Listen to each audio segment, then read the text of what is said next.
So last time we got the binding stuck into this thing on both the front and the back using acetone and yards of blue masking tape, and to be honest, I'm really pleased with the way it's gone. It's all stuck in absolutely super tight. There's no gaps anywhere on this, and if I'm honest, I think it's actually one of the best binding jobs I've ever done. However, there is still some work to do on this. It's a little bit proud in places, especially on these sides, so we need to spend quite a lot of time getting this scraped off.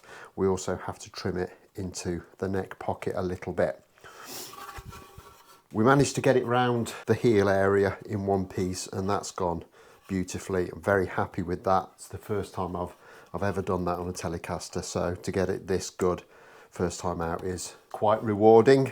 However, the one bit I didn't quite get as good as I might have wanted was the little join there on the heel, so we're going to have to do a little bit about that.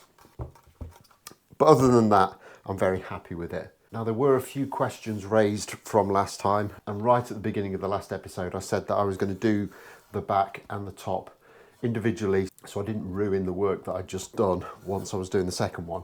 And what I meant by that was, if I just installed one, left the tape on, and then gone straight onto the other one, any acetone that was running down here had a chance of releasing the tape and getting underneath the first lot of binding that I did, and that would obviously cause a massive problem, probably cause it to come off. However, having left it to set up for a bit, any acetone that did flow down there would just kind of, at worst, slightly soften the binding. It flashes off really quickly, so the chances of it soaking right in and releasing it were very limited, and thankfully that didn't happen. So we've got a very good starting point, and we just need to do a little bit of cleaning up to get this finished off nicely. Now, sometimes when you're building guitars, you need some expensive kit, you need some expensive equipment, and other times you don't. And in this instance, I'm not going to be using anything more complex than a cheap one-sided razor blade. I bought 100 of these years ago for about a £5, and they are the perfect tool for this job. However, before I do that, I just want to trim off these little areas first, and for that I'm just going to use this small flush cut saw. It should get us close enough that we can then use a file to clean it all up properly.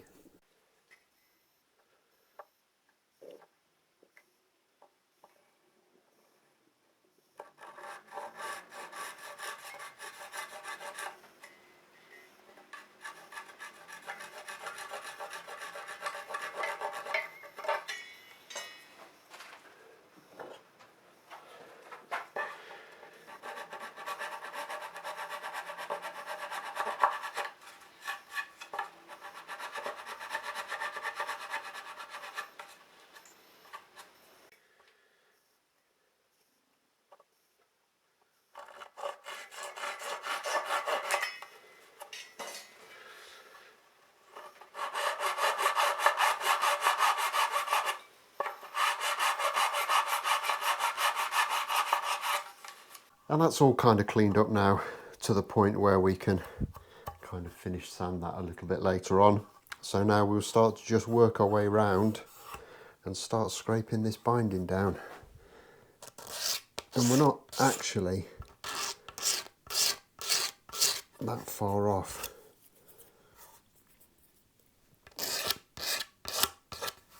It's maybe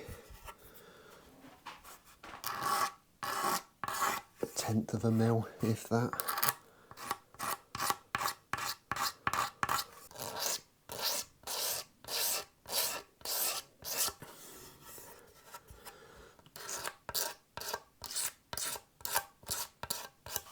So we're very quickly going to get that down, but it's important that you kind of go as close to the grain direction as you can when you're scraping. Otherwise you can tend to like put dents into the top of the guitar, and that will also kind of translate into the binding as well.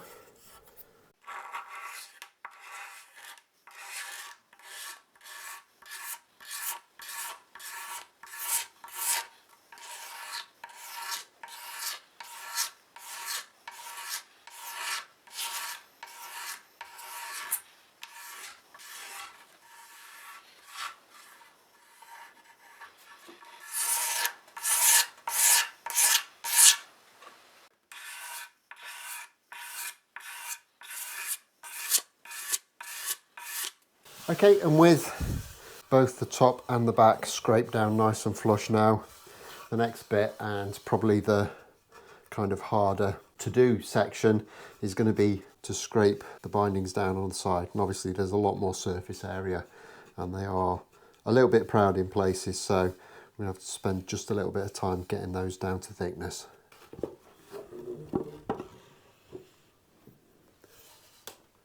But again, it's the same process, literally just scraping down with the razor blade. I'm actually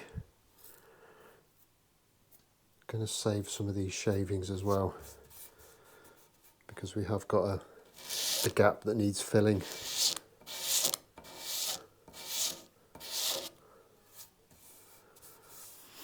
And what I'm trying to do is I'm trying to bias this just ever so slightly towards the inside, because what I don't want to do is thin down the binding on the edge, because that's when you start to get an uneven look on the job.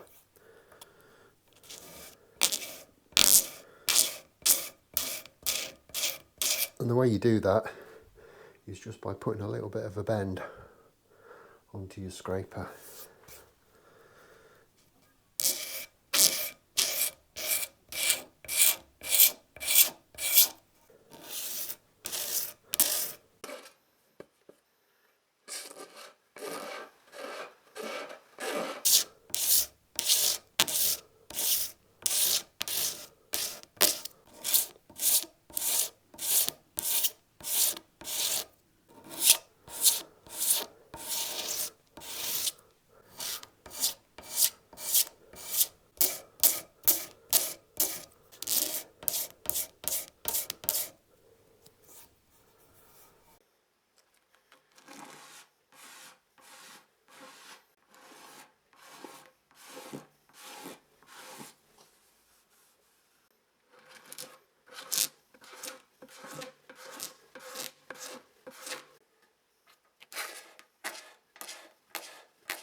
Okay, so that's virtually all of the bindings scraped down. There's one or two little places where I need to do a little bit more, but we are pretty much there. But it's a very boring job.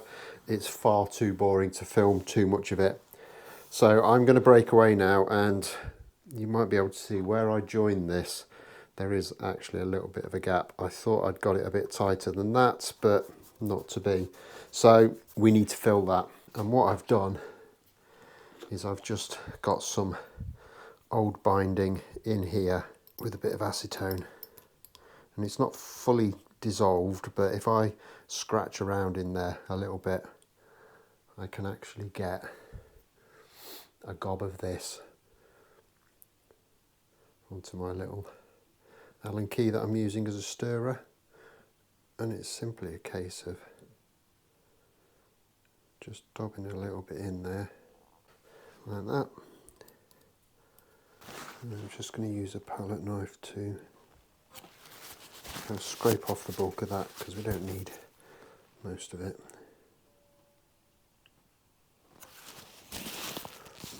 And we can leave that probably about 15 or 20 minutes just to let that acetone kind of dry out and let the goop harden up a little bit, and we can just file and scrape that down, and hopefully it'll be a perfect colour match and you won't be able to see that we've done any kind of work there whatsoever. And I've come back to this about 20 minutes later and it's all dried up really nicely, so I'm just going to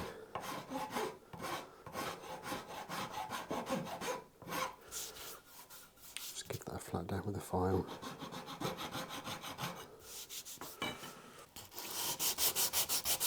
Just got a little bit of 240 wet and dry there.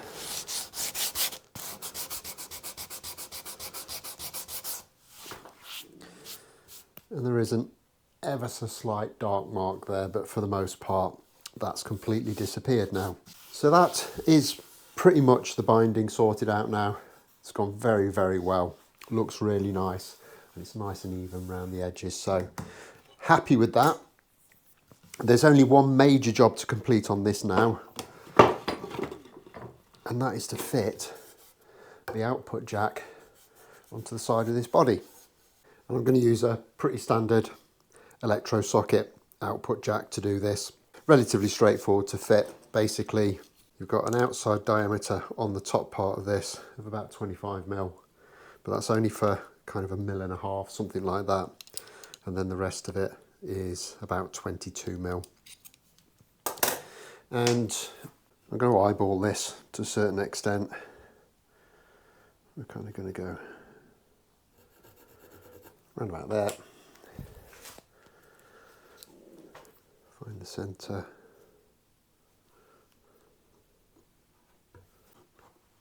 Just about there.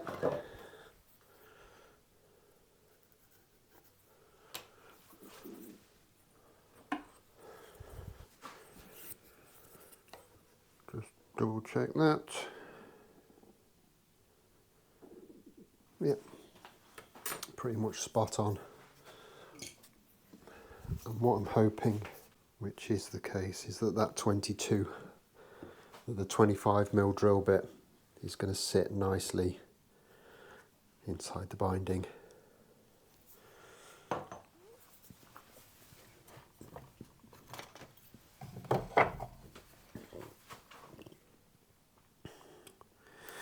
So we'll just pop that with the awl.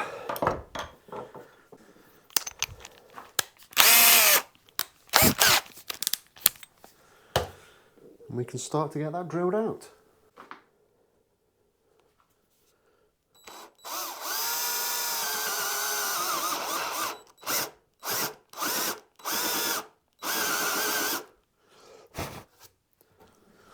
And like I say, I'm literally just going in the thickness.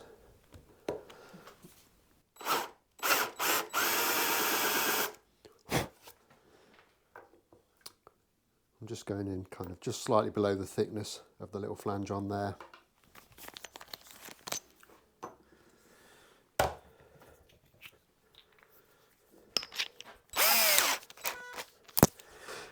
And then I'll change out to the smaller drill bit, and it's always worth remembering, if you are doing this kind of operation, that you need to do the bigger hole first when you're using force nivets. So I'll just now go through all the way with the other one.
Okay, and there's the jack socket installed, and I think that looks really nice, so I'm very happy with that.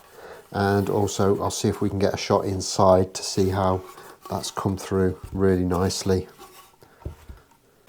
And hopefully you can see there, it's a nice kind of clean cut out into the control cavity as well. So that's all gone very nice. Very, very happy with that. So next up, what I'd like to do is actually get the rest of the hardware fitted onto the top of this guitar so that we can kind of get it moving towards the finishing process. However, I have struck a little bit of an issue, and I'll bring you in a little bit closer and explain how. And this is totally my fault because I wasn't thinking when I ordered some of the parts, because we've got a nice pick guard that's going to go somewhere there. Got a bridge going to be somewhere around about here, and we've got our control plate that all our pots and our switch is going to go onto, and it all looks very lovely.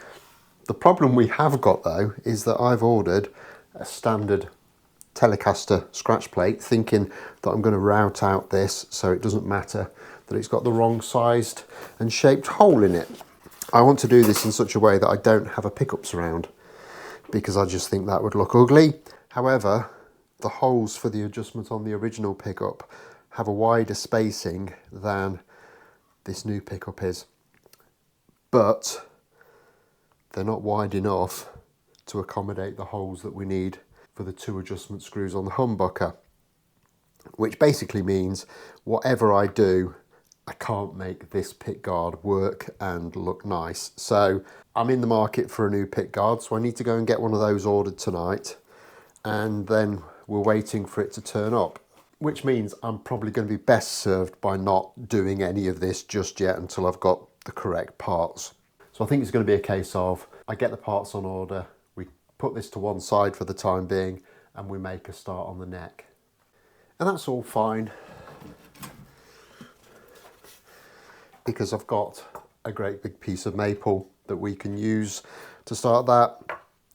I've got a truss rod now, and I've also got a nice big piece of rosewood that potentially I could get 2 fretboards out of that. So that's going to be the next task, is just kind of making a start on this neck.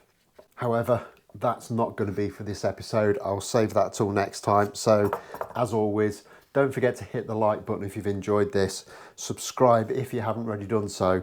The overwhelming majority of people who watch my videos aren't subscribed, and it really, really would help me if you were.